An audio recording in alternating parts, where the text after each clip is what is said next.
நல்லவர் அவர் கிருபை என்றும் உள்ளது. மற்றும் ஒரு எபேசு நிருபத்தின் வேத பாட ஆராய்ச்சிக்கு அவளோடு வந்திருக்கிற உங்கள் ஒவ்வொருவருக்கும் பிரகாசமுள்ள மனக்கண்களை கொடுத்து இந்த எபேசு நிருபத்தில் உள்ள ஆழமான சத்தியங்களை அறிந்து மூன்றாம் வான அனுபவத்தில் பூலோகத்தில் வாழ தேவன் உங்களுக்கு கிருபை பாராட்டுவாராக என்று சொல்லி வாழ்த்தி வரவேற்கிறேன். நாம் கடைசியாக பார்த்து கொண்டிருந்தது எபேசியர் நிருபத்தின் 1 அதிகாரத்திலே 7 வசனம். அவருடைய கிருபையின் ஐஸ்வர்யத்தின்படி இயேசு கிறிஸ்துவனுடைய இரத்தத்தினாலே பாவ மன்னிப்பாகிய மீட்பு கிறிஸ்துவுக்குள் நமக்கு உண்டாயிருக்கிறது என்று பார்த்தோம். பாவ மன்னிப்பாகிய மீட்பு கிறிஸ்துவுக்குள் உண்டாயிருக்கிறது. பாவ மன்னிப்பாகிய மீட்பு என்று சொல்லும் பொழுது அதில் அநேக காரியங்கள் அடங்கி இருக்கிறது. பாவ மன்னிப்பாகிய மீட்பில் பிரதானமானது ஒப்புரவாக்கப்படுவது. முதலாவதாக இந்த மீட்பின் பிரதானமான முதல் தேவன் செய்த கிரியை ஒப்புரவாகுதல். அந்த ஒப்புரவாகுதல் என்ற அந்த முதல் கிரியையில் இருந்துதான் ஒவ்வொன்றாக வருகிறது. தேவன் நம்மை பாவங்களற சுத்திகரிக்கிறார், நம்மை பரிசுத்தமாக்குகிறார், தேவனோடு நம்மை ஒப்புரவாக்கி சமாதானம் பண்ணி தேவனோடு நம்மை இணைக்கிறார், தேவனோடு இணைந்து வாழ்கிற ஒரு அனுபவத்தை தருகிறார். தேவனோடு இணைந்து வாழ்கிறபடியால் பிசாசின் சகல வலிமையும் மேற்கொள்ளும் அதிகாரத்தை பெற்று வல்லமையை பெற்று ஆளுகை செய்கிறவர்களாக பூமியிலே நம்மை ஆளுகை செய்கிறவர்களாக ஆதாம் இழந்து போன அத்தனையும் நமக்கு திரும்ப தருவதை பார்க்கிறோம். அது மாத்திரமல்ல, அவருடைய ஜீவனில் நாம் பங்கு பெற்று அந்த ஜீவனில் வாழ்வதும் அந்த மீட்பினால் நமக்கு கிடைத்த கிரயம் என்று சொல்லலாம். வேறு விதத்தில் நாம் சொல்ல வேண்டுமானால், இயேசு கிறிஸ்துவின் இரத்தத்தினால் நமக்கு கிடைத்த பலாபலன்கள் என்று சொல்லும் பொழுது அதை நாம் சொல்லிக்கொண்டே போகலாம். ஆனால் இந்த வாரத்துல இந்த மீட்பின் இரத்தத்தினால் நமக்கு கிடைத்த பலாபலன்களில் பிரதானமான ஒப்புரவாகுதல். ஏனென்றால் நான் உங்களுக்கு எடுத்த அந்த வசனத்தை வாசிக்கிறேன். 2 கொரிந்தியர் 5 அதிகாரம் 17 வசனத்திலிருந்து நான் உங்களுக்கு திரும்பவும் ஞாபகப்படுத்த விரும்புகிறேன். 17 வசனம் சொல்றாரு, ஒருவன் கிறிஸ்துவுக்குள் இருந்தால் புது சிருஷ்டியா இருக்கிறான், பழையவைகள் ஒளிந்து போயின, எல்லாம் புதிதாயின. அதாவது இதுவரை ஒருபோதும் இல்லாத ஒரு புது சிருஷ்டியாகிறான், கிறிஸ்துவாக மாறுகிறான். அவனுடைய உள்ளான மனிதன் கிறிஸ்து இருக்கிற வண்ணமாகவே மாறுகிறான். அதைதான் நாங்க 17 சொல்லிட்டு, இது எப்படி உண்டானது, எப்படி இந்த புது சிருஷ்டி உண்டாக்கப்பட முடியும், எவ்வாறு பாவியாகிய மனிதனை தேவ சாயலிலே புது சிருஷ்டியாக சிருஷ்டிக்க முடியும்? இது நீதியான தேவனால் செய்ய முடியாத காரியமே என்ற ஒரு கேள்வி வரும். ஆனால் அதை எவ்வாறு செய்தார் என்பதை தான் ஆவியானவர் அடுத்த 2 வசனங்களில் சொல்வதை பார்க்கிறோம். பாவியாகிய மனிதனை அவர் புது சிருஷ்டியாக சிருஷ்டிக்கிறார். சிருஷ்டிக்கும் பொழுது அவனை என்ன சாயலில் சிருஷ்டிக்கிறார்? தேவ சாயலிலே தம்முடைய குமாரன் முதற் பேரானவராய் இருக்கும் பொருட்டு அவருடைய சாயலிலே சிருஷ்டிக்கிறார். ரோமர் 8:29 நம்ம அதை பார்க்கிறோம். அததான் இங்க சொல்றாரு, அதுவே புது சிருஷ்டி என்று சொல்லிட்டு, இது எப்படி சாத்தியம்? பாவியாகிய மனிதனை, பாவம் செய்கிற மனிதனை தேவ சாயலாக மாற்றுவது எப்படி என்ற கேள்விக்குத்தான் இங்க பதில் கொடுத்து கொண்டிருக்கிறார். இவைகளெல்லாம் தேவனால் உண்டாயிருக்கிறது. அதாவது மனிதரால் முடியாததை செய்யும்படி தேவனே செய்யும்படி. ரோமர் 8:3, அப்போஸ்தலர் 13:39-40 அதை நம்ம வாசிக்கிறோம். ஆகவே அது என்ன சொல்றாரு? தேவனால் உண்டாயிருக்கிறது, அது மனிதரால் முடியாது. மனிதன் பிறப்பிலேயே பாவத்தில் பிறந்தவன். அவன் மறுபடியும் பிறந்த பொழுது ஒரு புது பாக்கியத்தை பெறுகிறான். புது சிருஷ்டி என்று சொல்லும் பொழுது இந்த புது மனிதன் இந்த ஒரு மாபெரும் பாக்கியத்தை பெறுகிறான். என்ன பாக்கியம்? இழந்து போன தேவனோடு உறவு கொள்ளுகிற ஒரு பாக்கியத்தை பெறுகிறான். இந்த பாக்கியம் நமக்கு மாத்திரமல்ல, தேவனுக்கும் ஒரு பெரிய பாக்கியம். ஏன்? அவர் உறவு பசி கொண்டவர். ஆகவேதான் வேதம் சொல்லுகிறது, இதற்கான பரிகாரத்தை அவர் உலக தோற்றத்திற்கு முன்பே முன்குறித்தார் என்று சொல்லுகிறது. இங்க பாருங்க, இவைகள் எல்லாம் தேவனால் உண்டாயிருக்கிறது.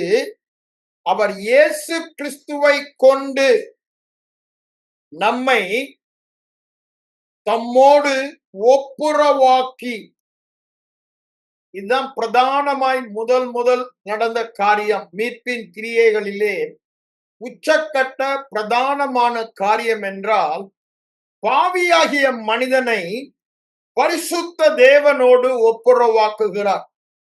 தேவன் அன்புள்ளவர், அல்லது தேவன் அன்பாகவே இருக்கிறார். தேவனையும் அன்பையும் பிரிக்க முடியாது. அப்பேற்பட்ட தேவன், வேதம் சொல்லுகிறது, அவர் பரிசுத்தர், பரிசுத்தர், நீதி உள்ளவர் என்று சொல்லுகிறது. அவர் பரிசுத்த தேவன், பரிசுத்த அன்புள்ளவர், பரிசுத்த நீதியுள்ளவர். ஆகவே அவருடைய அன்பு மனிதனோடு உறவு கொள்ள ஏங்குகிறது. மனிதன் ஏங்குகிறது மாத்திரமல்ல, தேவனும் மனிதனோடு உறவு கொள்ள அவருடைய அன்பு, அவருடைய சுபாவமே அன்புதான். தேவனே அன்புதான்.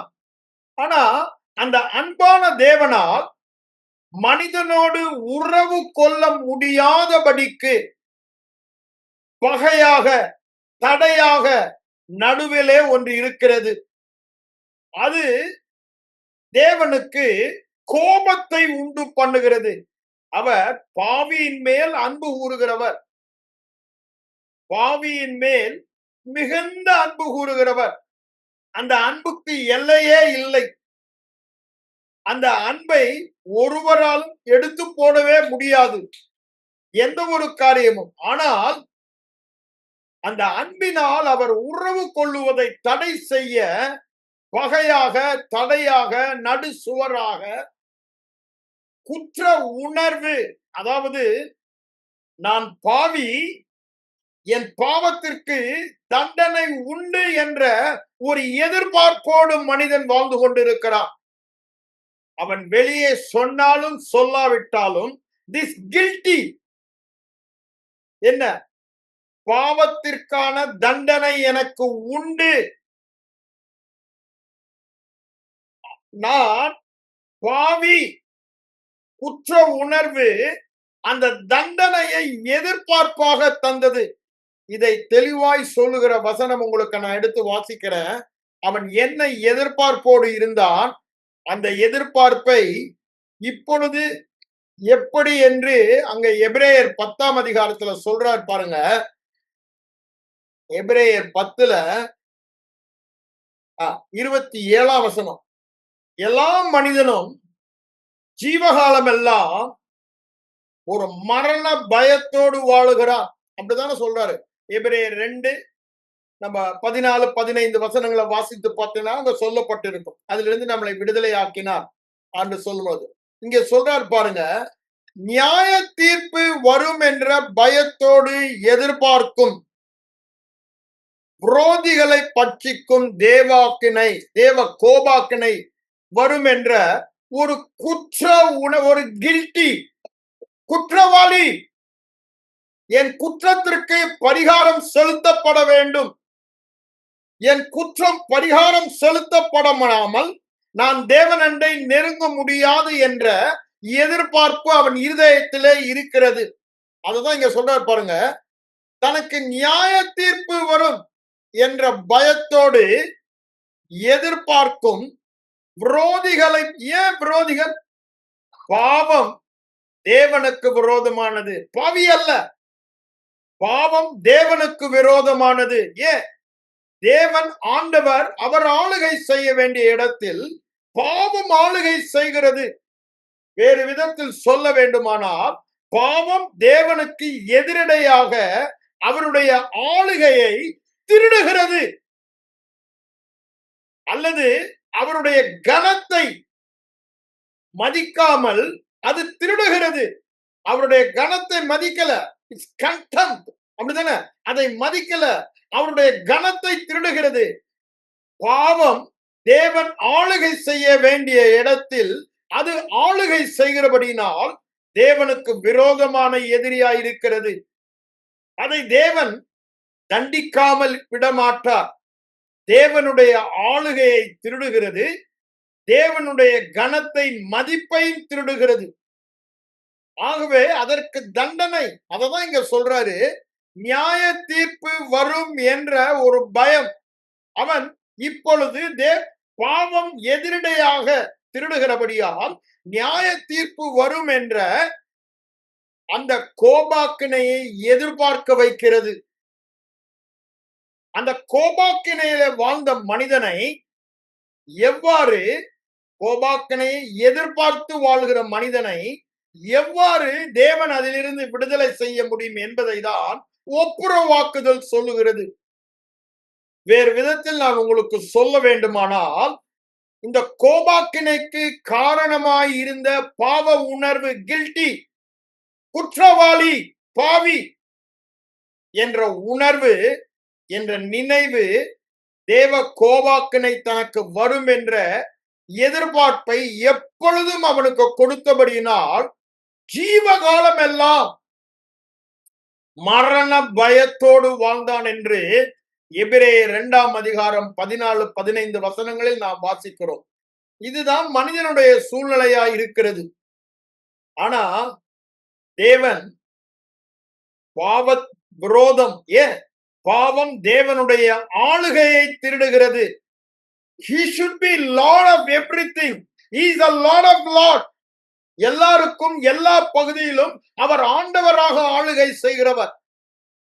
ஆனால் இந்த பாவம் தேவனுடைய ஆளுகையை திருடி பாவம் ஆளுகை செய்கிறது. பாவத்தின் அடிமைத்தனத்திற்கு மனிதர்கள் இருக்கிறபடியால் பாவம் அவர்களை ஆளுகை செய்கிறது. அப்போ இந்த ஆளுகையின் அடிமைத்தனத்தில் இருந்து அவர்களை விடுதலை செய்ய வேண்டும். ஆனால் அவனுடைய நினைவு எல்லாம், நான் குற்றவாளி, நான் பாவி, என் பாவத்திற்கு தேவ கோபாக்கினை என் மேல் தண்டனையாக, மரணமாக வரப்போகிறது என்ற ஒரு எதிர்பார்ப்பை அவனுக்கு தந்தபடியால் ஜீவகாலம் எல்லாம் அவன் பயத்தோடு, அந்த தண்டனையின் பயத்தோடு வாழ்ந்தான். அந்த தண்டனையின் பயத்தோடு வாழ்ந்தவனை எவ்வாறு தேவன் விடுதலை செய்ய முடியும்? வேறு விதத்தில் சொல்ல வேண்டுமானால், அந்த பாவத்தின் வல்லமையிலிருந்து அவனை எவ்வாறு விடுதலை செய்ய முடியும்? அதைதான் இங்கு சொல்லுகிறார். பாவம் எதை கேட்டது? பாவம் பரிகாரமாகிய ஒப்புரவாகுதலை, ஒரு தேவையை உண்டு பண்ணினது. ஒப்புரவாகுதல் என்ற தேவை வந்ததே இந்த பாவத்தின் விளைவினால்தான். பாவத்தின் விளைவினால் மனிதன் தேவ கோபாக்கினைக்கு ஏதுவாக மாறி தேவனை விட்டு பிரிந்து போனார். அததான் அங்க எபேசியர் 2ஆம் அதிகாரம் வாங்க, அங்க என்ன சொல்லுகிறார் பாருங்க. நான் 13 இருந்தே உங்களுக்கு நான் வாசிக்கிறேன், இல்ல 12 இருந்தே உங்களுக்கு வாசிக்கிறேன். அந்த காலத்திலே கிறிஸ்துவை சேராதவர்கள், பாவம் அவர்களை பிரித்தது, காணியாட்சிக்கு புறம்பானவர்கள், தேவனுடைய பிள்ளைகள் தான், ஆனா தேவனுடைய சொத்துக்கு புறம்பானவர்கள், வாக்குத்தத்தத்துக்கும் உடன்படிக்கைக்கும் அந்நியர். அவர்கள் வாக்குத்தத்தத்தை பெற்றுக்கொள்ள முடியாதபடி, அங்கு விசுவாசம் செயல்படாதபடி குற்ற உணர்வு அவர்களுக்கு தடை செய்து கொண்டிருந்தது. அவர்களுக்கு நம்பிக்கையே இல்லை, விமோச்சனமே இல்லை. ஏன்? குற்றவாளி, குற்றவாளி, குற்றவாளி என்ற உணர்வு, கில்ட்டி, கில்ட்டி. அது இருந்தார்கள், தேவனற்றவர்களுமாய் இருந்தார்கள் என்று நினைத்துக் கொள்ளுங்கள். அப்படி தூரமாய் இருந்த நீங்கள் இப்பொழுது இயேசு கிறிஸ்துவுக்குள் இரத்தத்தினாலே சமீபமானீர்கள் என்று சொல்லுகிறார். அப்ப பாருங்க, ஒப்புரவாகுதல் தேவை என பாவம் சொன்னது, பாவத்தினால் ஒப்புரவாகுதல் தேவைப்பட்டது. ஏன்? பாவம் மனிதனுக்கும் சில விளைவுகளை ஏற்படுத்தினது போல தேவனுக்கும் சில விளைவுகளை ஏற்படுத்தினது. அது உங்களுக்கு கொஞ்சம் வித்தியாசமாக இருக்கும். ஆனாலும் அதை புரிந்து கொள்ளும் பொழுதுதான் இந்த ஒப்புரவாகுதல் எவ்வளவு உன்னதமானது, எவ்வளவு மகத்துவமானது, அதற்கு ஈடு இணையே இல்லை. அந்த பாக்கியத்தை நான் அறிந்து கொண்டேனானால் எனக்கு என்ன சூழ்நிலை இருந்தாலும் கர்த்தருக்குள் சந்தோஷமாய் நான் மேன்மை பாராட்ட ஒன்றென்றால் இந்த ஒப்புரவாகுதல் என்று அதை குறித்து நாம் மேன்மை பாராட்டுவோம் என்று சொல்லுகிறார். இதை தெளிவாக அவர் அங்க இதை படிக்கும் பொழுது எனக்கு அது ஞாபகம் வரனால அந்த வசனத்தை நான் உங்களுக்கு சொல்லிடுறேன். ரோமர் 5ஆம் அதிகாரத்துக்கு வாங்க. 5ஆம் அதிகாரத்துல 9ஆம் வசனத்துல பாருங்க என்ன சொல்றாரு. இப்படி அவருடைய இரத்தத்தினாலே நீதிமான்களாக்கப்பட்டிருக்க கோபாக்கனுக்கு நீங்களாக அவராலே நாம் ரட்சிக்கப்படுவது அதிக நிச்சயம். நாம் தேவனுக்கு சத்துருக்களாய் இருந்தோம், அவருடைய குமாரனின் மரணத்தினாலே அவருடனே ஒப்புரவாக்கப்பட்டோமானால், ஒப்புரவாக்கப்பட்ட பின்பு, அப்ப பாருங்க ஒப்புரவாக்குதலின் மேன்மையை சொல்லுகிறார். நாம் ரட்சிக்கப்படுவது அப்படின்னா நித்திய ரட்சிப்பை பெறுவது, நித்தியமாக கோபாக்கினையிலிருந்து விடுதலை பெறுவது எதனால வருகிறது? ஒப்புரவாகுதல். ஒப்புரவாகுதல் இயேசுவின் ரத்தத்தினால் என்று சொல்லுகிறார். அந்த ஒப்புரவாகுதலினால் வரும் பலனை நான் சொல்லிக் கொண்டிருக்கிறேன். அல்லது ஒப்புரவாகுதல் என்றால் என்ன, அது எப்படி சாத்தியமாயிற்று? அந்த ஒப்புரவாகுதலை நாம் அறிந்தோமானால், வெளிப்பாடாக அறிந்தோமானால், பாவத்தோடு, வியாதியோடு, தோல்வியோடு ஒரு சாதாரண மனிதனாய் நாம் வாழ மாட்டோம். அதனாலதான் அதை நான் அழுத்தி இந்த நாளில் உங்களோட அதை குறித்த வெளிப்பாட்டை நீங்கள் ஒவ்வொருவரும் உங்கள் இருதயத்திலே பெற வேண்டும் என்ற ஆவலோடு இதை உங்களோடு பகிர்ந்து கொண்டிருக்கிறேன். அங்க 11ஆம் வசனம் சொல்றத நான் சொல்ல வந்த காரியம், ஐயா இது மாத்திரம் அல்ல, இதை விட மேலானது என்று சொல்லுகிறார். நித்திய ரட்சிப்பை பெறுகிறது. அவருடைய கோபாக்கினைக்கு நீங்க அதெல்லாம் சொல்றதுக்கு காரணமே என்ன? ஒரு மேன்மையான ஒரு பாக்கியத்தை நாம் பெற்றோம். என்ன?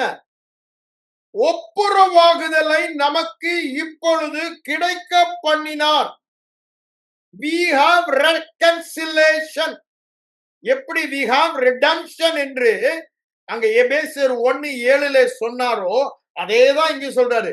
We have reconciliation. நமக்கு இப்பொழுது கிடைத்திருக்கிறது. கிடைக்க பண்ணினார் என்றால் கிடைத்திருக்கிறது. We have received reconciliation.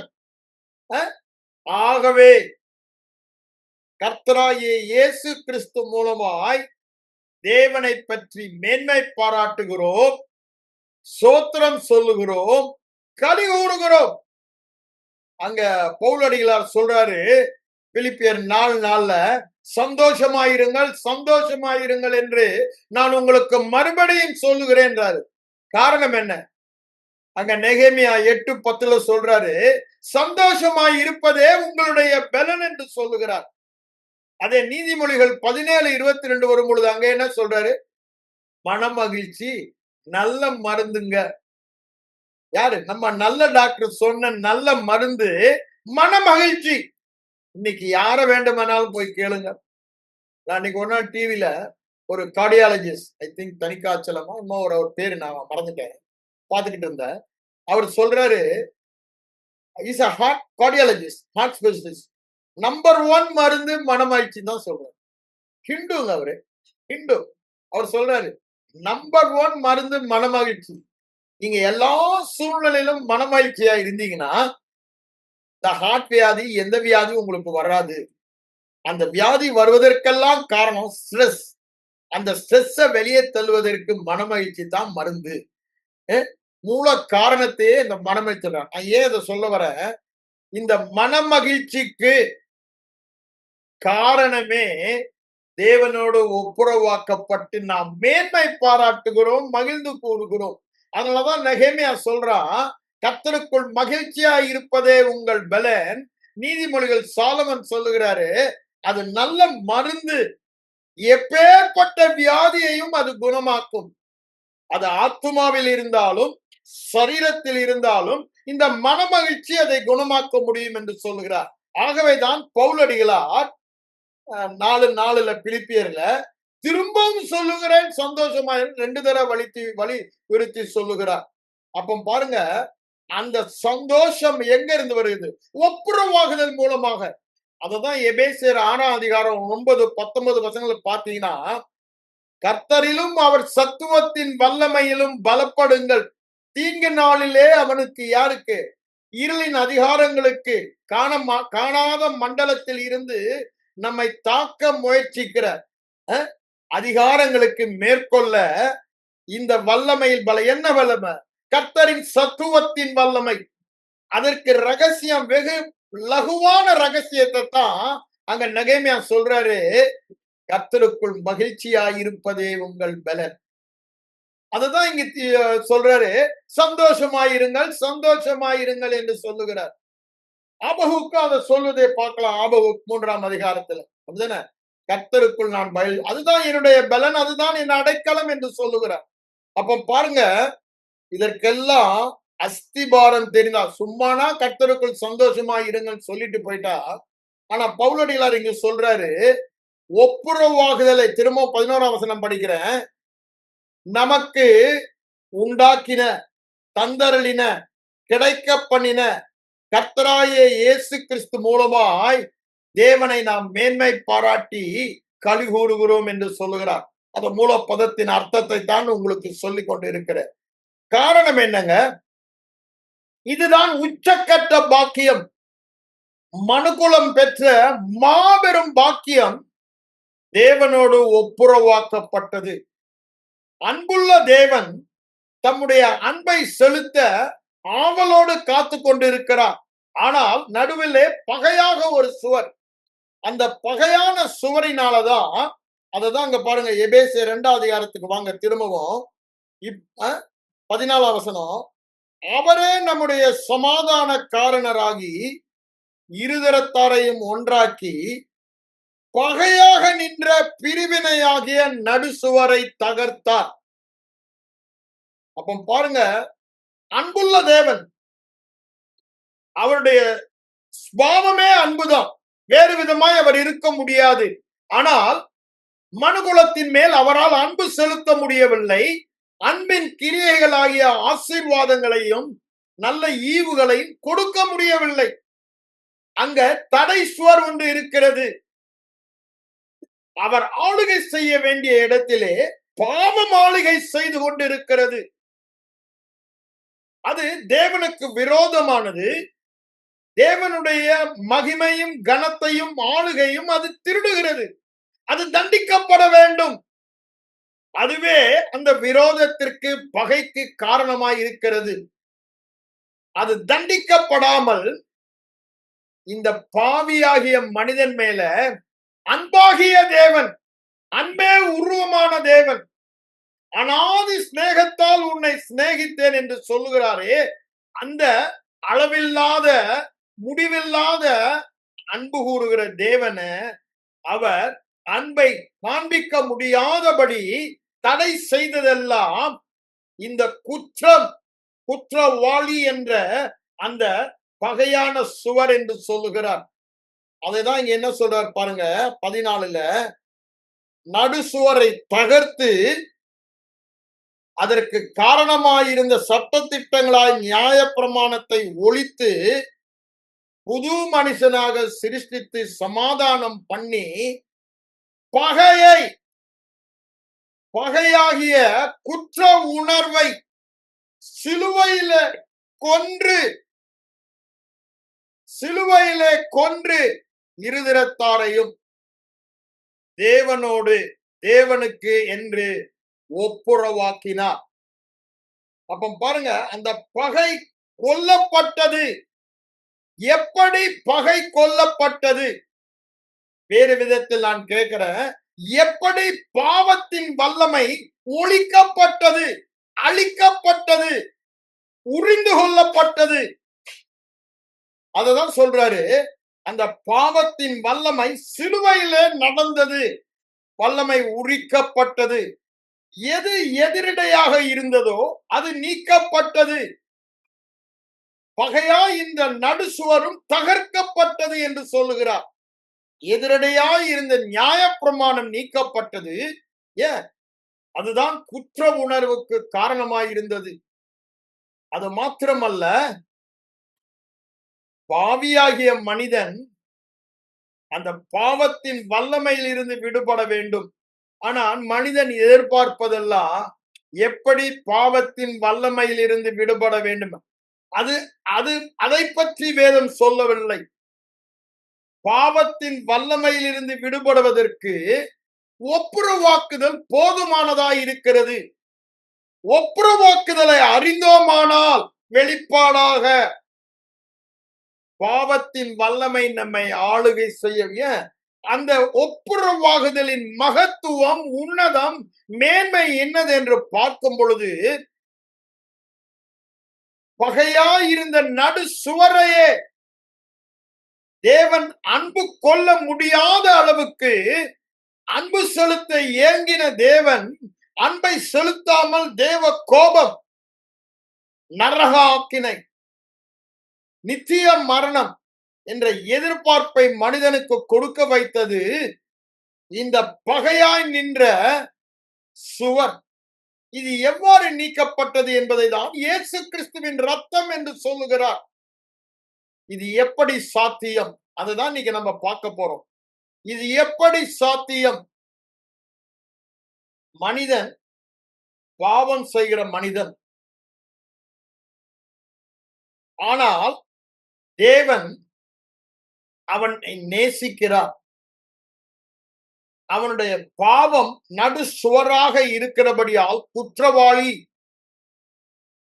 குற்றம் செய்ததற்கு பரிகாரம் தண்டனை. குற்றவாளி என்று தீர்க்கப்பட்டவன் தண்டனையை எதிர்பார்க்கும் ஒரு எதிர்பார்ப்போடு வாழ்கிறான்.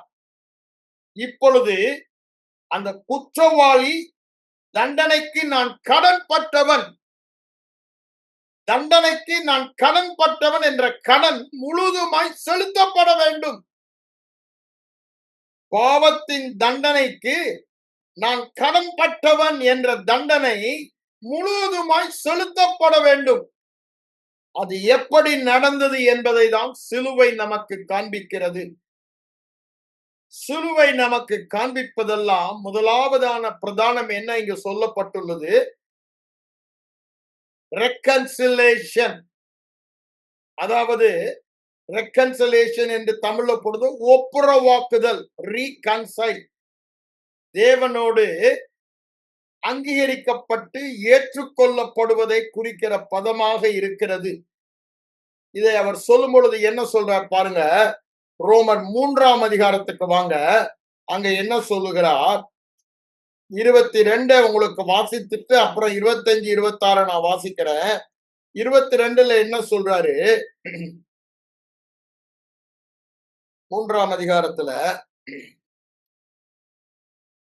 22ல இயேசு கிறிஸ்துவை பற்றும் விசுவாசத்தினால் பலிக்கும் தேவ நீதியே. ஐயா, விசுவாசத்தினால் பலிக்கும் தேவன் நீதி என்று சொல்லுகிறார். அது விசுவாசிக்கிற எப்பேற்பட்ட பாவிக்கும், பாவி மேலும் அந்த நீதி உண்டாகும் என்று சொல்லுகிறார். அதை சொல்லிட்டு தான் 24ஆம் வசனம் வாங்க. அதுக்கு அடுத்தது எல்லாரும் பாவம் செய்து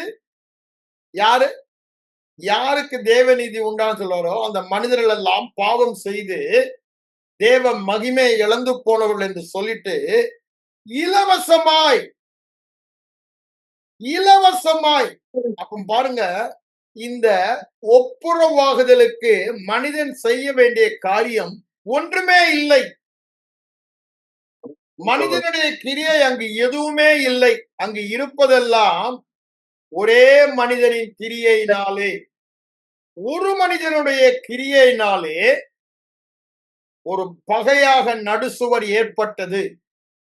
இப்பொழுது ஒரு மனிதனுடைய கிரியையினாலே அந்த பகையாய் இருந்த நடுசுவர் தகர்க்கப்படுகிறது. அதை தான் இப்பொழுது சொல்லிக் கொண்டிருக்கிறார். இந்த ஒப்புரவாகுதலை பற்றி சொல்லும் பொழுது இங்க என்ன சொல்றார் பாருங்க, இலவசமாய் அவருடைய கிருபையினாலே இயேசு கிறிஸ்துவில் உள்ள மீட்பின் கிரியையினாலே ஒப்புரவாக்கப்பட்டபடினால் நீதிமான்களாக்கப்பட்டோம் என்று சொல்லிட்டு 26ஆம் வசனத்துக்கு வாருங்க. கிறிஸ்து இயேசுவுடைய ரத்தத்தை பற்றும் விசுவாசத்தினாலே, கிறிஸ்து இயேசுவின் ரத்தத்தை பற்றும் விசுவாசத்தினாலே, தமிழ்ல போட்டிருக்கு பலிக்கும் கிருபாதார பலியாக.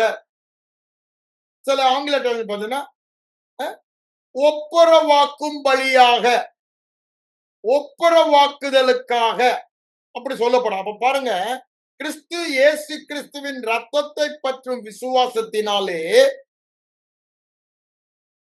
அந்த ரத்தம் நம்மை தேவனோடு ஒப்புரவாக்கும் பரிகாரமாக அவரையே ஏற்படுத்தினார். இது உலக தோற்றத்திற்கு முன்பே அவர் ஆலோசனை, அவருடைய முன்னாலோசனை. இந்த ஒப்புரவாகுதல் உலக தோற்றத்திற்கு முன்பே தேவனுடைய முன்னாலோசனை. அதனாலதான் நீங்க பாத்தீங்கன்னா 1 பேதுரு 1:20 என்ன சொல்றாரு, உலக தோற்றத்திற்கு முன்பே அடிக்கப்பட்ட ஆட்டுக்குட்டியின் இரத்தத்தினால் என்று சொல்லுகிறார்.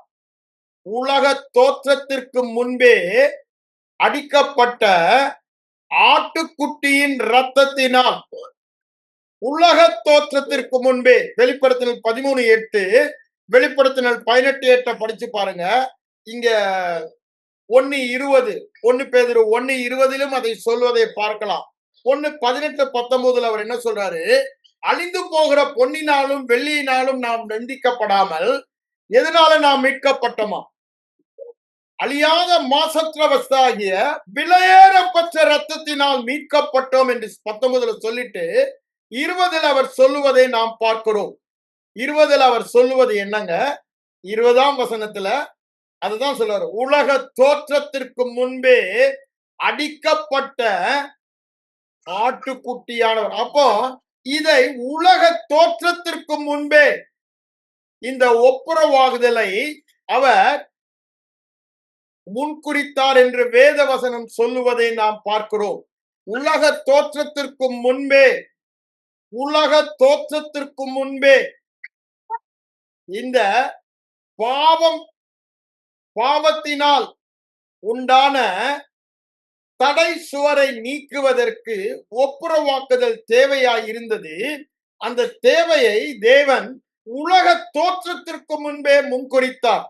ஆகவேதான் பழைய உடன்படிக்கையில் நாம் பார்க்கும் பொழுது அவர் என்ன பண்ணாரு, இதற்கான ஒரு பிராய சித்தத்தை உண்டு பண்ணுவதை நாம் பார்க்கிறோம். லேவியராகமம் 17ஆம் அதிகாரத்துக்கு வாங்க. அங்க என்ன சொல்றார் பாருங்க. 11ஆம் வசனத்தை எடுத்து நான் உங்களுக்கு காண்பிக்கிறேன்.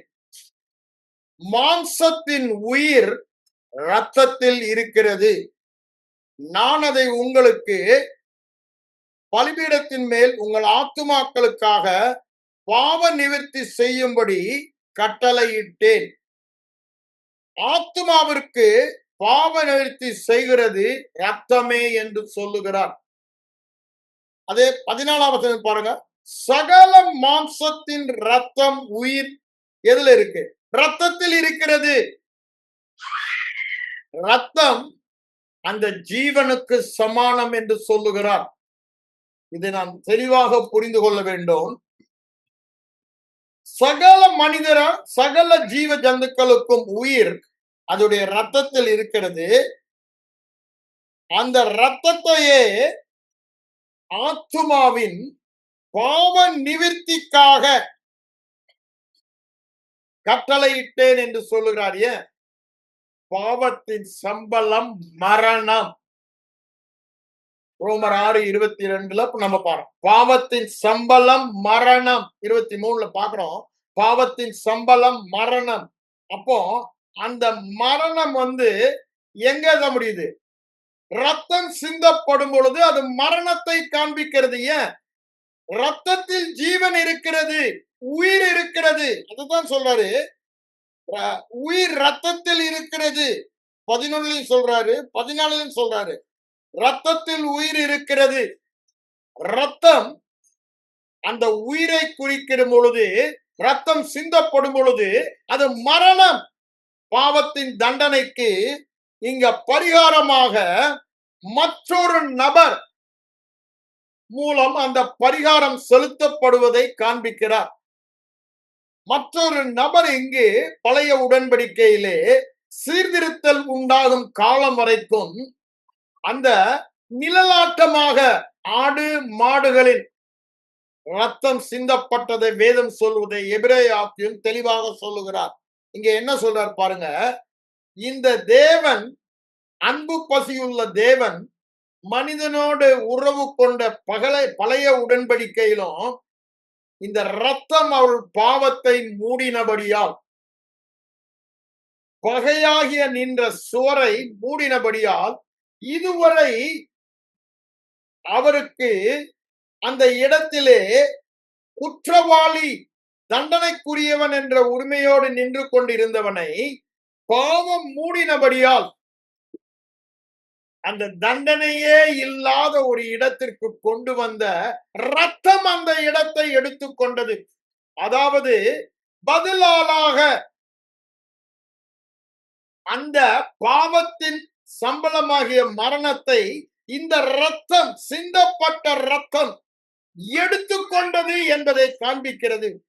அவர் கிருபாசனத்தின் மேலே மசிசின் ரத்தத்தை பார்க்கிறாரே ஒழிய பாவத்தை அவர் பார்க்கவில்லை. அவர் ரத்தத்தை பார்க்கும் பொழுது தண்டனை செலுத்தப்பட்டது, அதைதான் அவர் பார்க்கிறார். அதைதான் இங்க சொல்றாரு, அதை கட்டளையிட்டேன் என்று சொல்லுகிறார். இன்னைக்கு இங்க வாங்க, எபிரேயருக்கு வாங்க. எபிரேயர்ல என்ன சொல்றாரு? எபிரேயர் 9ஆம் அதிகாரம் 22ஆம் வசனத்திலும் இதை நாம் சொல்லுவதை பார்க்கலாம். எபிரேயர் 9:22க்கு வாங்க. அங்க என்ன சொல்றாரு?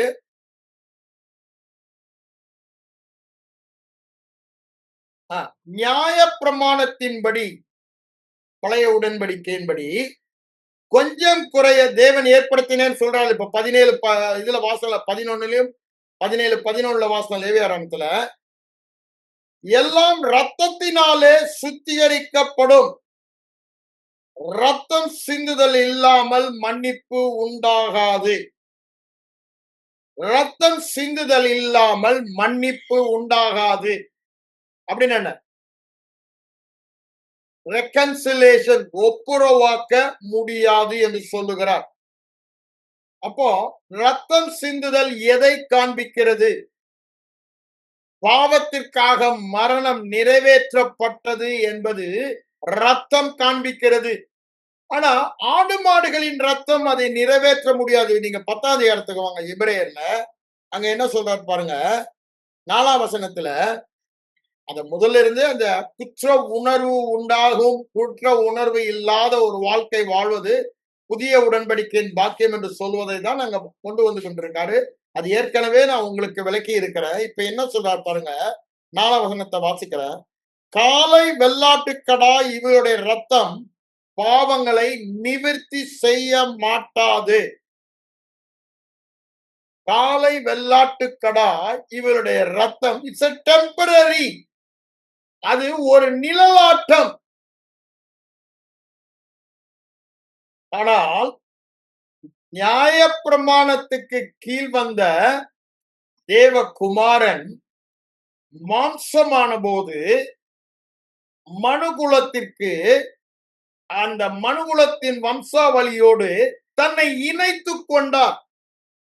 அவ்வாறு இணைத்துக் கொண்டதன் மூலமாக 2ஆம் ஆதாமாக இந்த பாவத்திற்கு பரிகாரம் செலுத்த தகுதி பெற்றார். அவர் தேவனாக பாவத்திற்கு பரிகாரம் செலுத்தப்பட முடியாது. அவர் சரீரத்திலே மாம்சமானார். 1:14 யோவான்ல சொல்லல. அந்த பொழுது அவர் உடன்படிக்கையின்படி தேவனுடைய உடன்படிக்கைக்குட்பட்டு சிருஷ்டியாக வந்தார். அந்த சிருஷ்டியாக வந்தபடினால அவர் இந்த பாவத்திற்கு ஒரு நித்திய பரிகாரத்தை செலுத்தி மனிதனை தேவனோடு ஒப்புரவாக்க முடிந்தது. அதைதான் வேதம் சொல்லுகிறது. எல்லாவற்றிலும் நான் அதை உங்களுக்கு எபிரேயர் 2ஆம் அதிகாரத்துல திரும்ப ஒரு தடவை அதை வாசித்துறேன். அங்க 2ஆம் அதிகாரத்துல சொல்லும் பொழுது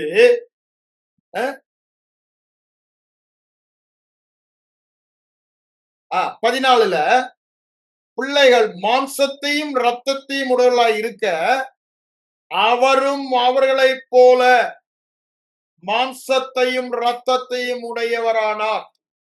He identified and united himself with the human race by becoming flesh.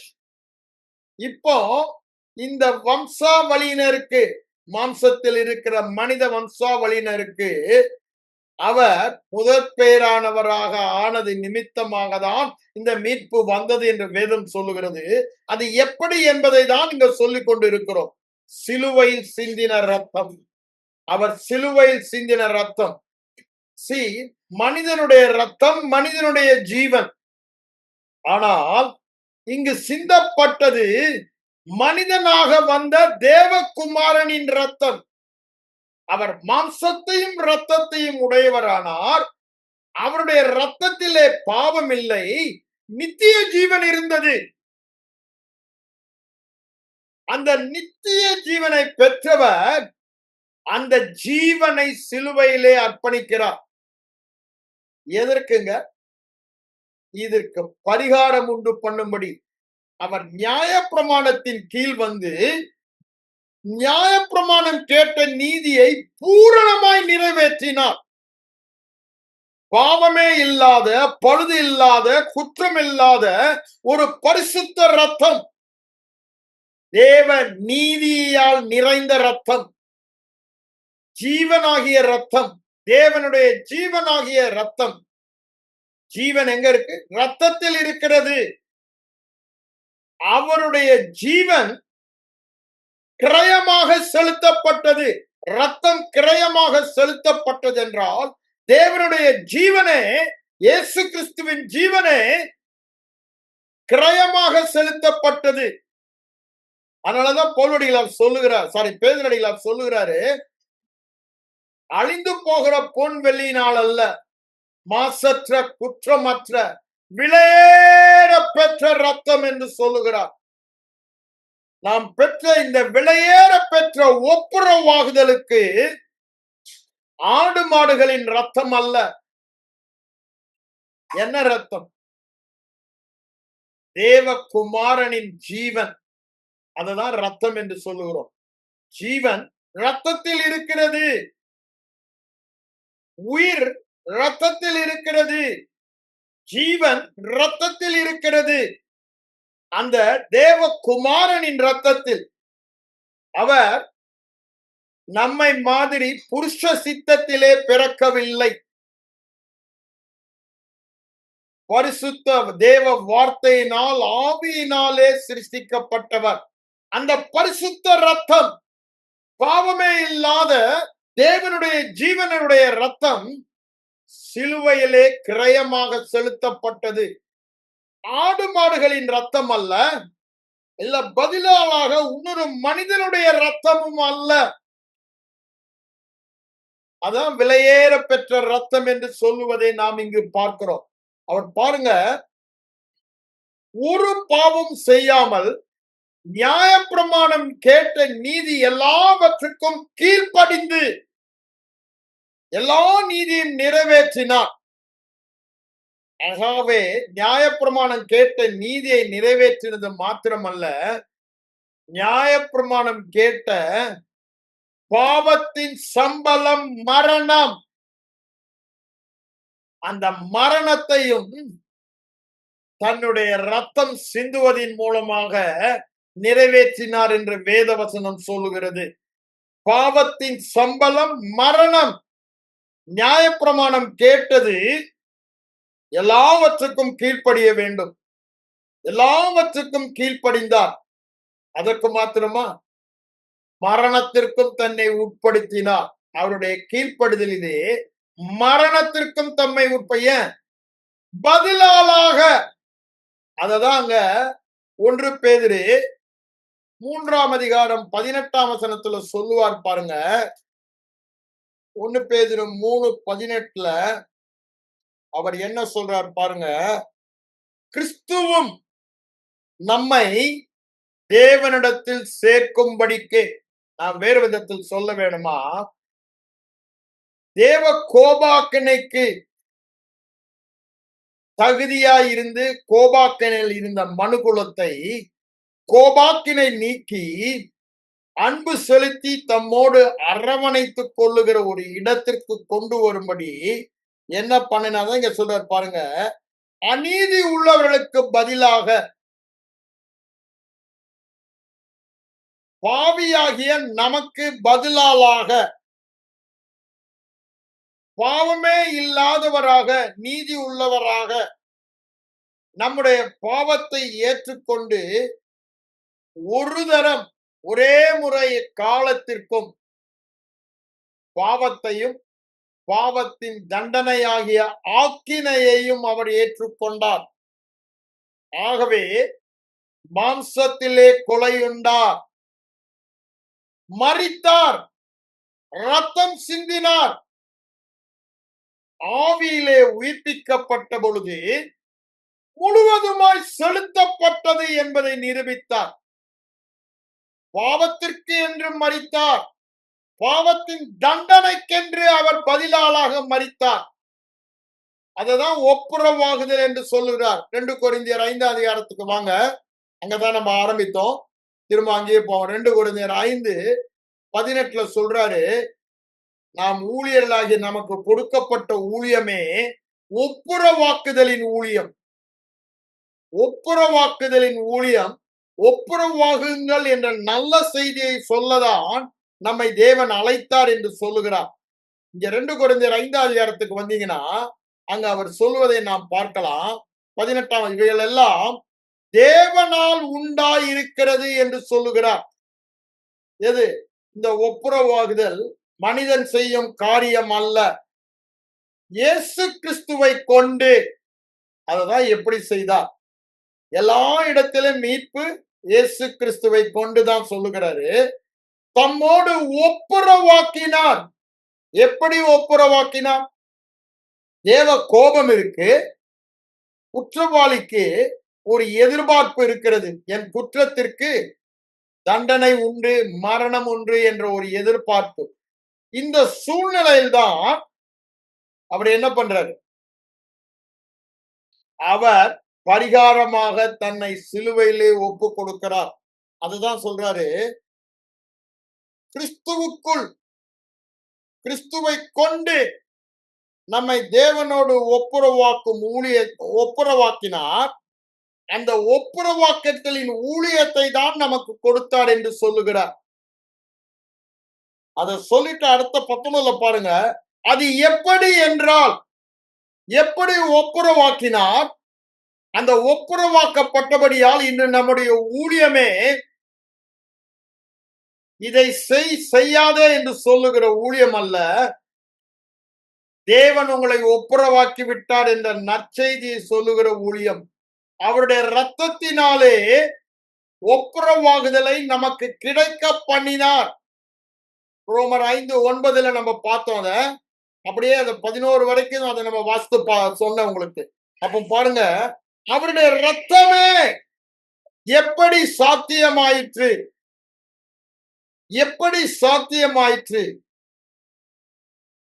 இரத்தத்தில் உயிர் இருக்கிறது, ஜீவன் இருக்கிறது. அது செலுத்தப்படும் பொழுது மரணம் வருகிறது. மரணம் தண்டனையை நிறைவேற்றினதை காண்பிக்கிறது. அந்த மரணம் தண்டனை என்ன தண்டனை? நம்முடைய பாவத்திற்கான தண்டனை. தேவ கோபாக்கினை வரும் என்ற எதிர்பார்ப்பை அவரே தம்முடைய சரீரத்தில் எடுத்துக்கொண்டார் என்று சொல்லுகிறார். அதை சொல்லிட்டுதான் சொல்றார். அது எப்படி எனில், உலகத்தாருடைய பாவங்களை தம்முடைய குமாரனின் மேல் செலுத்தி, அவர்கள் மேல அதை செலுத்தாமல் எண்ணாமல் குமாரன் மேலே எண்ணி செலுத்தி. அப்படின்னா என்ன எண்ணின்றதை நான் ஏற்கனவே அடிக்கடி உங்களுக்கு சொல்லியிருப்பேன். Banking terminology, accounting terminology. அக்கவுண்ட்ல என்ன சொல்றாங்க? கணக்கிலே வரவு வைக்கப்பட்டது. என்னவில்லை என்றால் என் கணக்கிலே வரவு வைக்கப்படவில்லை. குமாரனின் கணக்கிலே என்னுடைய பாவங்கள், உங்களுடைய பாவங்கள் வரவு வைக்கப்பட்டது. நம்முடைய பாவங்களை நம்முடைய கணக்கில் வரவு வைக்காமல் கிறிஸ்துவின் மேல் வரவு வைத்து கிறிஸ்துவுக்குள் நம்மை அவரோடு ஒப்புரவாக்கினார் என்று சொல்லுகிறார். அதுவே ஒப்புரவாக்குதலின் உபதேசம். இங்க 3 காரியங்களை சொல்லுகிறார். எவ்வாறு நம்மை ஒப்புரவாக்கினார்? குமாரன் மூலமாக, குமாரனை பாவத்திற்கு தண்டித்ததின் மூலமாக. நீதி உள்ள தேவன், அவர் பரிசுத்த தேவன், அவர் நீதி உள்ள தேவன், அவர் அன்புள்ள தேவன். ஆனால் நீதி உள்ள தேவன் பாவத்தை தண்டிக்காமல் அன்பினால் அவனை ஆசீர்வதிக்க முடியாது, அவனோடு உறவு கொள்ள முடியாது. தம்முடைய குமாரனை தண்டித்ததன் மூலம், குமாரனின் ரத்தம் செலுத்தப்பட்டதன் மூலம், குமாரனின் மரணத்தின் மூலம், அதை தெளிவாக கொலேசியர் நிருபத்தில் சொல்லுவார். நாம் பார்க்கலாம். கொலேசியர் 1 அதிகாரத்துக்கு வாங்க. 20ஆம் வசனத்துல உங்களுக்கு வாசிக்கிறேன். அவர் சிலுவையில் சிந்தின இரத்தத்தினாலே தேவனோடு சமாதானம் உண்டாக்கி, பூலோகத்தில் உள்ளவைகள் பரலோகத்தில் உள்ள யாவையும் கிறிஸ்துவின் இரத்தத்தின் மூலமாய் தமக்கு ஒப்புரவாக்கிக் கொள்ள தேவனுக்கு பிரியமாயிற்று. அங்க ஏசாயா சொல்றான், அவரை நொறுக்க அப்படின்னு, அவரை தண்டிக்க சித்தமானார். இங்கேயும் அதே தான் சொல்றாரு, அவருக்கு பிரியமாயிற்று. It pleased God to punish His only begotten Son as a penalty for our sin. அதுதான் இங்க சொல்றாரு. சிந்தின ரத்தத்தினாலே ஒப்புரவாக்கிக் கொள்ள அவருக்கு பிரியமாயிற்று. அதை சொல்லிட்டு தான் அடுத்த வசனம் என்ன சொல்றார் பாருங்க. முன்பு தேவ கோபாக்கினைக்கு பாத்திரராய் இருந்தீர்கள். இப்படிதான் நம்ம வாசித்தோம். அங்க எபிரேயர், அதை திரும்ப ஒரு தடவை உங்களுக்கு நான் வாசித்து காமிச்சிடுறேன். ஏன்னா அது நம்ம என்ன, அந்த எதிர்பார்ப்போடு மனிதன் இருக்கிறார். அதுதான் மனிதனுடைய உண்மையான நிலை என்பதை காண்பிப்பதற்கு தான் அந்த கான்டெக்ட்ல இருந்து எடுக்காம நான் வேற விதமா அதை எடுத்து அந்த அர்த்தத்தை சொல்லி கொண்டிருக்கிறேன். It is not I am taking from the context, out of context எடுத்து தான் உங்களுக்கு சொல்றேன். அங்க என்ன சொல்றாரு பாருங்க.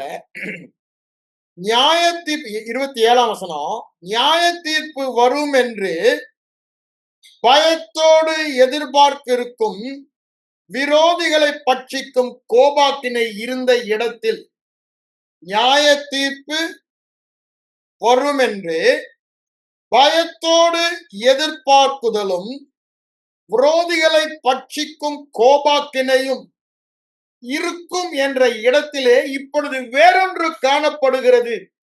அது என்ன?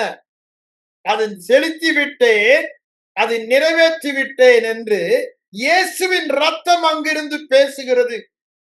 அந்த கிருபாசனத்தின் மேல் உள்ள ரத்தம் இப்பொழுது அந்த பகையை நீக்கிவிட்டது. நியாய தீர்ப்பு வரும், தேவ கோபாக்கினை வரும், மரணம் வரும் என்ற பயத்தையே நீக்க அந்த இடத்திலே, இந்த கோபாக்கினை இருந்த இடத்திலே இப்பொழுது என்ன வந்து விட்டது? இயேசு கிறிஸ்துவின் ரத்தம், நன்மையானவைகளை பேசுகிற ரத்தம். ஐயா, இதற்கு முன்பு வரை தண்டனை, ஆபேலின் ரத்தம் தண்டனை கேட்டது போல, தண்டனை, பாவத்திற்கு சம்பளம் தண்டனை கேட்ட இடத்திலே இப்பொழுது இயேசு கிறிஸ்துவின் ரத்தம் நன்மையானவைகளை பேசுகிறது. தண்டனை செலுத்தப்பட்டு விட்டது. ரத்தம் தண்டனை செலுத்தப்பட்டு விட்டது. பாவத்தின் சம்பளம் நிறைவேறினது. நியாயப்பிரமாணத்தை அவர் கீழ்ப்படிந்து நிறைவேற்றினது மாத்திரமல்ல, நியாயப்பிரமாணம் கேட்ட நீதியாகிய பாவத்தின் சம்பளம் மரணம், அதையும் நிறைவேற்றினேர் என்று ரத்தம் சாட்சி சொல்லுகிறது. அதுதான் ரத்தத்தின் வல்லமை. அந்த ரத்தம் நம்மை ஒப்புரவாக்கி விட்டோம் என்று சாட்சி சொல்லுகிறது. தேவனோடு நம்மை ஒப்புரவாக்கி விட்டது என்று சொல்லுகிறார். அதுதான் அங்க 21ஆம் வசனம், கொலோசியர் 1ஆம் அதிகாரம் 21ஆம் வசனத்துக்கு வாங்க. அவர் என்ன சொல்றாரு? அந்நியராயும் துக்கிரிலே மனதிலே சத்துருக்களாயும் இருந்த. ஏன் சத்துருக்கள்? பாவம் ஆளுகை செய்கிறது. அவர் ஆளுகை செய்ய வேண்டிய இடத்திலே பாவம் ஆளுகை செய்கிறது. தேவனுடைய ஆளுகையை பாவம் திருடினது. அவன் என்ன பண்ணறா? பரிசுத்தராக, குற்றமற்றவர்களாக, கணிக்கப்படாதவர்களாக நிறுத்தும்படியாக அவருடைய மாம்ச சரீரத்தில் இருந்த ஜீவனையே ரத்தம் சிந்தி ஒப்பு கொடுக்க முடியாது. என்ன சொல்றாரு? மரணத்தினாலே. பாவத்தின் சம்பளம் மரணம் நிறைவேற்றப்பட்டபடியினாலே, பாவத்தின் சம்பளம் மரணம் நிறைவேற்றபடியினாலே தேவனோடு ஒப்புரவாக்கினார் என்று சொல்லுகிறார். பாருங்க, பாவம் நம்மை தேவனிடத்தில் பிரித்தது மாத்திரமல்ல, தேவனையும் நம்மிடத்தில் இருந்து பிரித்தது. தேவன் நம்மேலே அன்பு பசி உள்ளவராய் அன்பு செலுத்த காத்து கொண்டிருந்தார். அவர் அன்பே உருவானவர். ஆனா அவரை தடை செய்தது பாவத்தின் விளைவு மனிதனுக்கு மாத்திரமல்ல, தேவனையும் அந்த விளைவு பாதித்தது என்று வேதம் காண்பிக்கிறது. அதற்கு தேவனுடைய திட்டம் உலக தோற்றத்திற்கு முன்பே உயிரிலே ஜீவன் இருக்கிறபடியால், ரத்தத்திலே ஜீவன் அல்லது உயிர் இருக்கிறபடியால் அது மரணமாக செலுத்தப்படும் பொழுது, ரத்தம் செலுத்தப்படும் பொழுது மரணம் ஏற்படும் பொழுது அது பரிகாரம் என்று சொல்லுகிறார். பாவ ஆத்துமாவிற்கு பரிகாரம் ரத்தம் என்று சொல்லுகிறார். இது தேவனுடைய நீதி, இது தேவனுடைய நியமனம். அது இயேசு கிறிஸ்து வந்து செலுத்தினபடியால் மனிதனை தேவனோடு ஒப்புரவாக்க முடிந்தது என்று சொல்லுகிறார். அததான் திரும்பவும் 3ஆம் அதிகாரம் ரோமர் 3:25-26 அது ரொம்ப தெளிவாய் சொல்லுகிறார். அங்கதான் நான் உங்களுக்கு ஆரம்பித்தது. 3:25-26 வாங்க. அங்க என்ன சொல்றாரு பாருங்க. இலவசமாய் கிருபையினாலே 24 சொல்லுறாரு, இயேசு கிறிஸ்துவின் மீட்பை கொண்டு நாம் நீதிமான்களாக்கப்படுகிறோம். அவர் பொறுமையாய் இருந்த காலத்தில் நடந்த பாவங்களை தாம் பொறுத்து கொண்டதை குறித்து, அப்ப அவர்களை தண்டிக்கல. பழைய உடன்படிக்கையில அவங்க பாவத்தை, ஆபிரகாமுடைய பாவத்தையோ, மோசேயுடைய பாவத்தையோ, தாவீதுடைய பாவத்தையோ அவர் தண்டிக்கல. அவர் என்ன பண்ணாராம்? பொறுத்து கொண்டார். ஆனா அவர் நீதி உள்ளவர் என்பதையும் காண்பிக்க வேண்டும். இயேசுவிடத்தில் விசுவாசமாய் இருக்கிறவனை நீதிமானாய் விளங்கும்படி இந்த காலத்தில் தம்முடைய நீதியை காண்பிக்க அவர் அன்புள்ளவர் மாத்திரமல்ல, பாவியை நேசிக்கிறவர் மாத்திரமல்ல, பாவியை தண்டியாமல் விடாத நீதி உள்ளவர். தேவன் நீதி பாவத்திற்கு தண்டனையை கேட்டது. அந்த தண்டனையையும் நிறைவேற்றி தான் அன்புள்ளவர், நீதி உள்ளவர் என்பதை சிலுவையில் காண்பிக்கிறார். அதான் சொல்றாரு, கிறிஸ்து இயேசுடைய ரத்தம் பரிகாரமாக, ஒப்புரவாக்கும் பரிகாரமாக செலுத்தப்பட்ட அவரையே ஏற்படுத்தினார் என்று சொல்லுகிறார். இதை திரும்பவும் 2 இடத்துல இதை சொல்லுவாரு. 1 யோவான் 2ஆம் அதிகாரம் 2ஆம் வசனம் பாருங்க. நம்முடைய பாவங்களை நிவர்த்தி செய்கிற கிருபாதார அப்படின்னு என்ன? தேவனோடு ஒப்புரவாக்குகிற வழி இயேசு கிறிஸ்துவின் ரத்தம் என்று சொல்லுகிறார். அவரையே ஏற்படுத்தினார். அதேதான் அந்த 4ஆம் அதிகாரத்திலும் சொல்லுவதை பார்க்கலாம். அன்பு எப்படி விளங்கினது என்று சொல்லுவார். 10ஆம் வசனம், நாம் தேவனிடத்தில் அன்பு கூர்ந்ததினால் அல்ல, அவருடைய அன்பு மாறாத அன்பு. நம்ம மேல அவர் கோபம் செலுத்தும் போது கூட அவர் அன்புள்ளவராகவே இருந்தார். அந்த தன்மை மாறாதது. ஆனா பாவத்திற்கு சம்பளம் மரணம் என்ற தண்டனை செலுத்த தேவ நீதி, பரிசுத்த அன்பு, பரிசுத்த நீதி. பரிசுத்த அன்பு நம் மேலே பாசம் கொண்டது. பரிசுத்த நீதி பரிசுத்த கோபம் நம் மேலே வைத்தது. அதனாலதான் கோபாக்கினையின் பிள்ளைகளா இருக்கிறோம் என்று வேத வசனம் சொல்லுகிறது. முன்பு நம்ம எப்படி இருந்தோமா? கோப ஆக்கினையின் பிள்ளைகள். ஆனா இப்பொழுது என்ன சொல்றாரு? அநாதி சிநேகத்தால் உன்னை சிநேகித்தேன், காருண்யத்தால் இழுத்து கொண்டேன், இனி உன்மேல் கோபம் கொள்ளுவதில்லை. இனி உன்மேல் கோபம் கொள்ளுவதில்லை, உன்னை தண்டிப்பது இல்லை என்று சொல்ல கோபம் எல்லாம் தம் குமாரன் மேலே செலுத்தி விட்டார். தண்டனை எல்லாம் குமாரன் மேலே செலுத்தி விட்டார். அததான் இங்க என்ன சொல்றார் பாருங்க. பாவங்களை நிவர்த்தி செய்து ஒப்புரவாக்கும் வழியாக அவரையே அனுப்பினதினாலே அன்பு உண்டாயிருக்கிறது. பாவங்களை நிவர்த்தி செய்யும் ஒப்புரவாக்குதம் வழியாக அவரை அனுப்பினதினாலே அன்பு உண்டாயிருக்கிறது. அப்ப நல்லா பாருங்க, தேவனுடைய அனந்த ஞானம். தேவனுடைய அனந்த ஞானம் நம்மை தேவனோடு ஒப்புரவாக்கினது. தேவனோடு ஒப்புரவாக்கினது என்றால் நமக்கு இனி கோப ஆக்கினையே இல்லை. கோபத்தின் ஆக்கினையே, தண்டனையே இல்லை. நம்முடைய பாவத்திற்கான கோபம், தண்டனை அவருக்கு செலுத்தப்பட்டது என்பதை ரத்தம் பறைசாற்றுகிறது. ரத்தம் இன்றும் பேசுகிறது. ரத்தம் சாட்சியிடுகிறது. அதனாலதான் ஆட்டுக்குட்டியின் ரத்தத்தினாலும் அந்த ரத்தத்தை பற்றிய சாட்சியின் வசனத்தினாலும் குறை சொல்லுகிற, குற்ற உணர்வை கொடுக்கிற சத்துருவை நாம் மேற்கொண்டோம் என்று வெளிப்படுத்தினர் 12:11 சொல்லுவதை பார்க்கிறோம். நன்றாக புரிந்து கொள்ள வேண்டும். ஒப்புரவாக்குதல் ரத்தத்தினால் வந்த முதல் பாக்கியமே ஒப்புரவாக்கப்பட்டபடியால் தான் நாம் மீட்கப்பட்டோம். இந்த ஒப்புரவாக்குதலுக்கு தேவன் செலுத்தின கிரயம் தம்முடைய குமாரனையே மரணத்துக்கு உட்படுத்துகிறார்.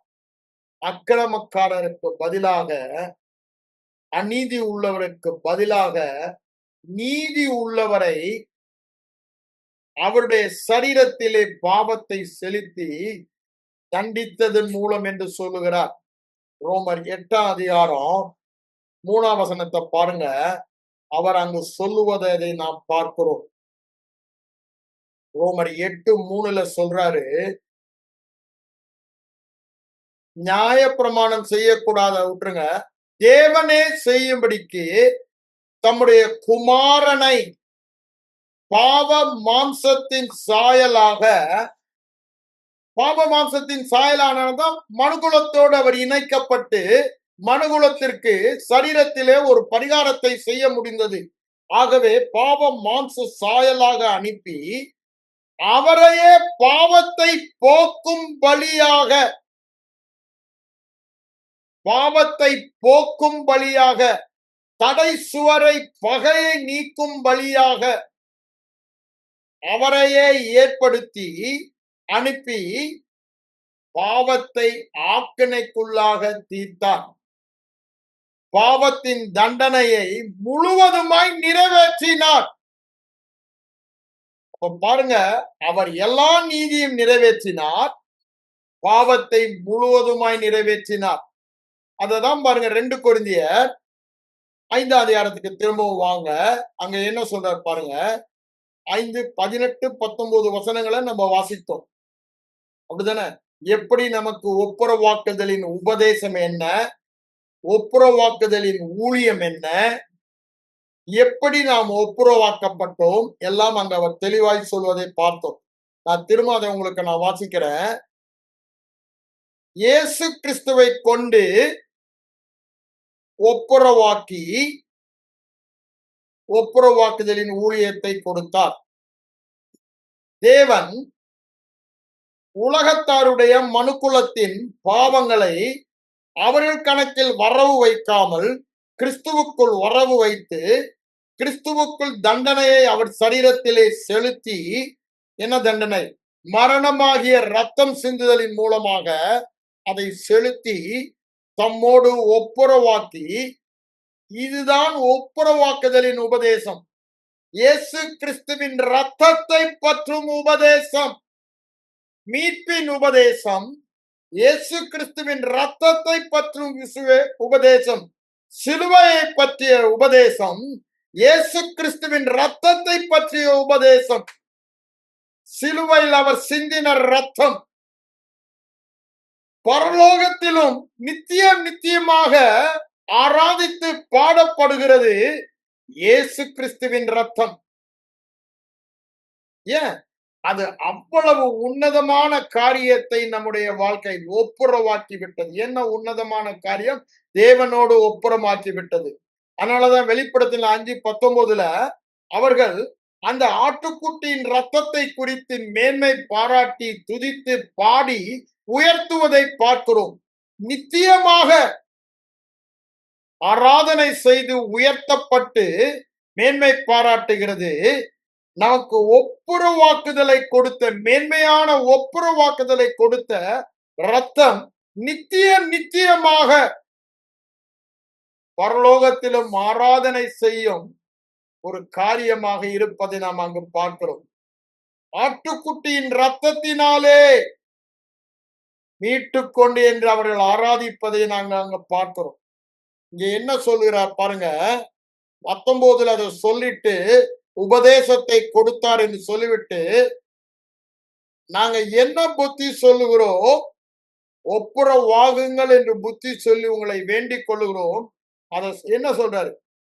நீங்க செய்ய வேண்டியது ஒண்ணுமே இல்லை. ஏன்? உங்களுக்கு தேவ கோபாக்கினை வரும் என்ற பயத்தோடு இருந்தீங்க. இப்ப அந்த பயம் முழுவதுமாய் நீக்கப்பட்டது. ஏன்? நாம் தேவனுடைய நீதி எப்படி ஒப்புரவாக்கினாரோ, இப்பொழுது அந்த ஒப்புரவாக்குதலோடு நம்மை நீதிமானாக்கி விட்டார், பரிசுத்தமாக்கி விட்டார், சுத்திகரித்து விட்டார், தேவனோடு இணைத்து விட்டார், தேவ ஜீவனில் நம்மை பங்கு பெற வைத்து விட்டார், பரிபூரண ஆளுகையும் தந்து விட்டார் என்று வேத வசனம் பறைசாற்றுகிறதை நாம் பார்க்கிறோம். அததான் இங்க சொல்லுகிறாரு, இந்த உங்களை ஒப்புரவாகுங்கள் என்று வேண்டிக் கொள்ளுகிறோம் என்று சொல்லுகிறார், புத்தி சொல்லுகிறோம் என்று சொல்லுகிறார். அப்போ குற்றமே இல்லை என்ற மனசாட்சி. இது சகரியா தீர்க்கன் லூக்கா சுவிசேஷம் 1 அதிகாரத்துல சொல்லுவார் பாருங்க. இதெல்லாம் நம்ம இருதயத்துல எப்பொழுதுமே இருக்க வேண்டிய வசனங்கள். அதனாலதான் நான் திரும்ப சொல்றேன். 74 இருந்து உங்களுக்கு வாசிக்கிறேன், 71 இருந்தே வாசிக்கிறேன். உங்கள் சத்துருக்களின் கையிலிருந்து நீங்கள் விடுதலையாக்கப்பட்டு உயிரோடு இருக்கிற நாளெல்லாம் பயமே இல்லாமல் எனக்கு முன்பாக பரிசுத்தத்தோடும் நீதியோடும் ஊழியம் செய்வதற்கு என்று சொல்லுகிறார். உறவு கொள்ளுவதற்கு ஊழியம் செய்யணும், உறவு கொண்டு அவரோடு சேர்ந்து இணைந்து காரியங்களை செய்வது. இப்போ அவரோடு இணைந்து நாம் காரியங்களை செய்வதில்லை. ஏன்? இந்த ஒப்புரவாக்குதலின் உபதேசம் சபையிலே போதிக்கப்படவில்லை. ஒப்புரவாக்குதலின் ஊழியர்கள் என்று காண்பது அரிதாய் இருக்கிறது. ஊழியருடைய வேலையே ஒப்புரவாக்குதல் தான். ஆகவேதான் ஒப்புரவாக்கலின் ஊழியர் என்று அழைக்கப்படுகிறார்கள். ஒப்புரவாக்குதலின் ஊழியம் என்று சொல்லுபவர்கள் கூட அதனுடைய உண்மையான அர்த்தம் தெரியாதபடியினாலே ஒரு வித்தியாசம் இல்லாத வாழ்க்கை வாழ்ந்து ஊழியம் செய்கிறார்கள். இதில் எந்த சந்தேகமும் இல்லை. ஆனா இங்க என்ன சொல்றாரு? ஜீவகாலம் எல்லாம் பயம் இல்லாமல் பரிசுத்தத்தோடு நீதியோடு தேவனோடு ஐக்கியமாக ஒன்றாக இணைந்து, நான் அல்ல என்னில் வாழ்கிற கிறிஸ்து என்று பவுலடிகளார் கலாத்தியர் 2:20 சொல்வது போல. காரணம் என்ன? இந்த ஒப்புரவாகுதல்,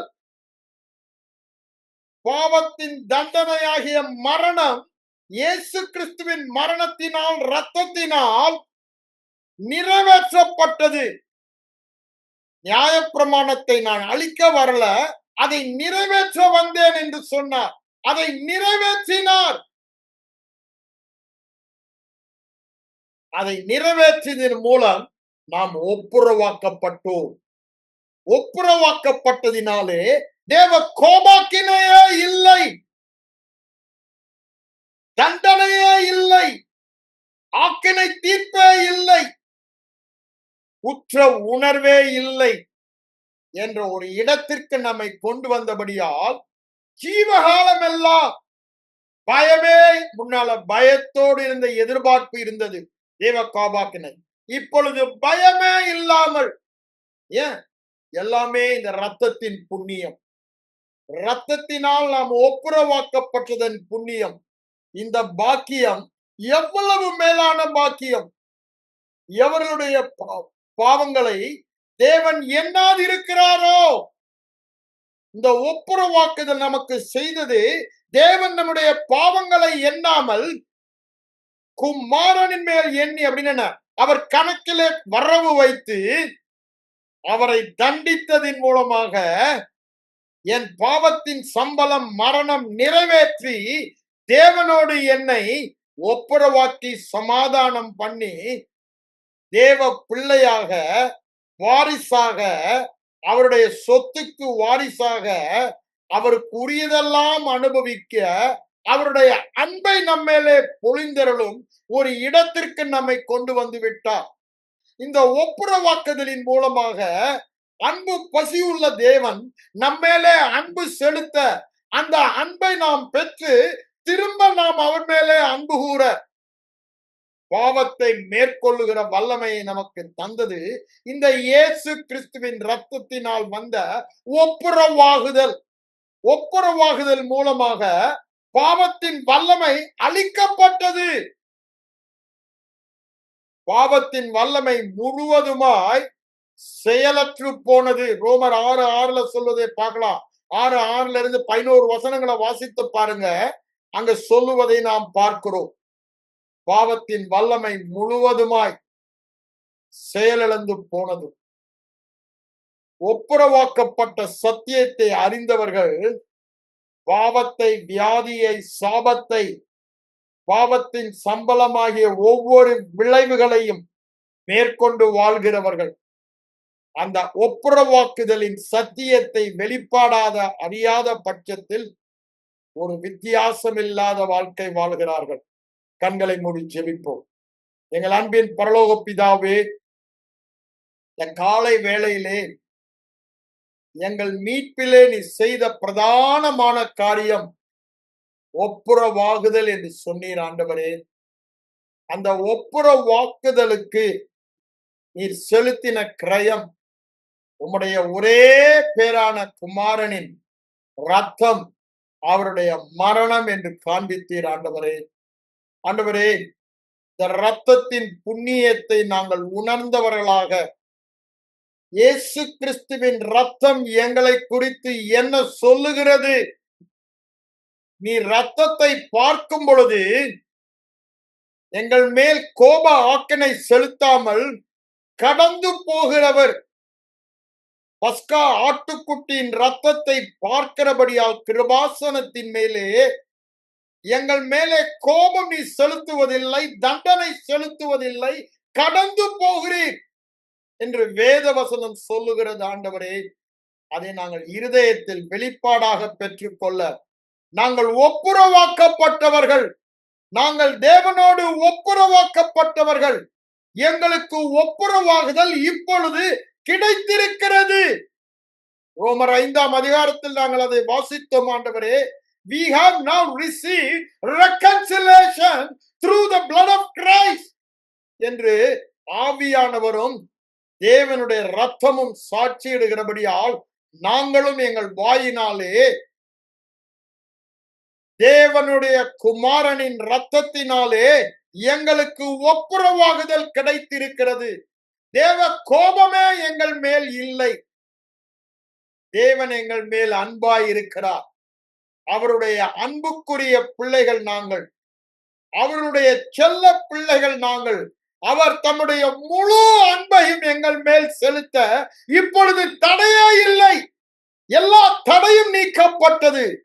அன்பு பசியுள்ள தேவன் இப்பொழுது எங்கள் மேல அவருடைய அன்பை அளவில்லாமல் பொழிந்தருளி அதன் விளைவால் அவரோடு உறவு கொண்டு சகலவித ஆசீர்வாதங்களையும் ஐஸ்வர்யங்களையும் எங்களை நிரப்புகிறார் என்று காண்கிற கண்களையும் கேட்கிற காதுகளையும் உணர்கிற இருதயத்தின் தர இந்த காலை வேளையிலுமை நோக்கி பார்க்கிறேன். தொடர்ந்து இந்த சத்தியங்களை கேட்டு இதிலே நிலைத்திருந்து நாங்கள் ஒப்புரவாக்கப்பட்டவர்கள், மீட்கப்பட்டவர்கள் என்பதில் உறுதியாய் இருக்கிற எங்களை நாங்களே நினைப்பூட்டிக் கொள்ள ஆவியானவர் கிருபை தர நான் ஜெபிக்கிறேன். இயேசுவின் மூலம் ஜெபம் கேளும் எங்கள் நல்ல பிதாவே, ஆமென்.